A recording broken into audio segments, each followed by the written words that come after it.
रसोई गैस के दाम इतने ज़्यादा बढ़ गए हैं कि आग चूल्हे पर लग रही है तो लपटें कहीं और से निकल रही हैं। जी हाँ साथियों, मोदी सरकार ने एक बार फिर से रसोई गैस के दाम बढ़ा दिए हैं। अरे लेकिन क्यों? वो अब्दुल काका है ना, उनको टाइट करने के लिए।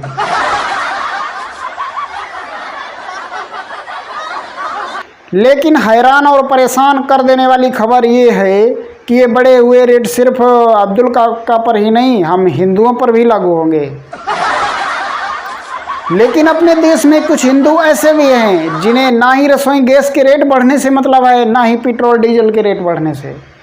कुछ लोगों का ये भी मानना है कि महंगाई अगर लगातार ऐसे ही बढ़ती रही तो एक न एक दिन भारत का हाल भी श्रीलंका के जैसा हो जाएगा। असल में हमारा हाल तो उससे भी बुरा हो जाएगा, क्योंकि जब सोने की लंका का इतना बुरा हाल हो सकता है तो सोचिए, हम तो सिर्फ सोने की चिड़िया थे। रसोई गैस के दाम बढ़ जाने से सबसे ज़्यादा बुरा हाल उज्ज्वला योजना वालों का है। उन बेचारों को सिलेंडर तो फ्री मिल गया था, लेकिन अब गैस भरवाने के लिए लोन लेना पड़ेगा। अरे लेकिन भाई साहब, अंधभक्तों का क्या कहना है इस महंगाई के ऊपर? हाँ, अंधभक्तों का कहना ये है कि महंगाई बढ़ी तो क्या हुआ, अब इसका मतलब ये थोड़ी ही है कि हम मोदी को हटा के मुगलों को ले आए वापस। हाँ, ये महंगाई से मुगलों का क्या कनेक्शन है? अरे भाई, मुगल बॉर्डर पर ही बैठे हैं, महंगाई कम होने का इंतज़ार कर रहे हैं कि जैसे ही महंगाई कम होती है वो तुरंत भारत पे हमला कर देंगे। अच्छा, इसका मतलब मुगल भी महंगाई से डरते हैं, इसीलिए महंगाई कम नहीं हो रही। अब मोदी जी भी अपने कम शातिर तो हैं नहीं, कभी पेट्रोल के रेट बढ़ा दिए, कभी डीजल के, कभी रसोई गैस के। अब मुगल बेचारे महंगाई बढ़ी हुई देखकर डर जाते हैं, अपना हमला करने का प्लान भी कैंसिल कर देते हैं। महंगाई को जस्टिफाई करने के लिए इन अंधभक्तों के पास एक से एक बढ़कर कुतर्क हैं। इन लोगों का ये तक कहना है कि मोदी के किसी फैसले से अगर कांग्रेसी, सपाई, टुकड़े टुकड़े गैंग और रवीश कुमार जैसे लोग दुखी हो जाएं तो समझ लो मोदी का फैसला सही है। इसीलिए विपक्ष ने भी इस बार अपनी स्ट्रेटजी थोड़ा चेंज कर दी है।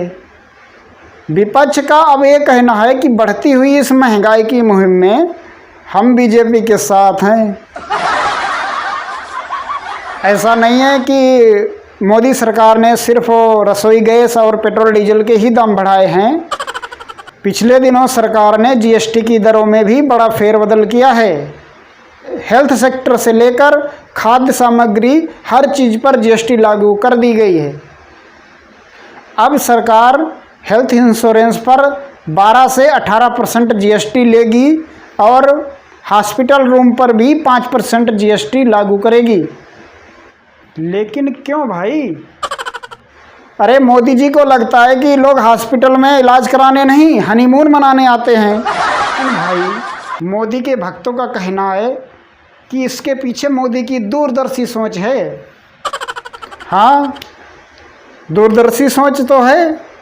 दूरदर्शी यही सोच है कि हॉस्पिटल का खर्चा इतना बढ़ा दो कि लोग डर के मारे बीमार ही ना पड़ें। साथियों, अब से खाने पीने से लेकर एग्रीकल्चर की सारी चीज़ों पे जीएसटी बढ़ा दी गई है। यहाँ तक कि 1000 रुपये से कम किराए वाले होटल पर भी टैक्स लिया जाएगा। सुना आपने? अरे मेरे देश के युवाओं, अब तो जाग जाओ। अरे ओयो के रूम महंगे हो गए हैं। खैर, ये देश की पहली ऐसी सरकार है जिसने खेतीबाड़ी से लेकर स्वास्थ्य सेवाओं तक हर चीज़ पे टैक्स आ दिया है, वो भी 5% से 18% जीएसटी के साथ। लेकिन इसी सरकार ने डायमंड यानी हीरे की खरीद फरोख्त पर सिर्फ 1.5 यानी सिर्फ 1.5% टैक्स लगाया है।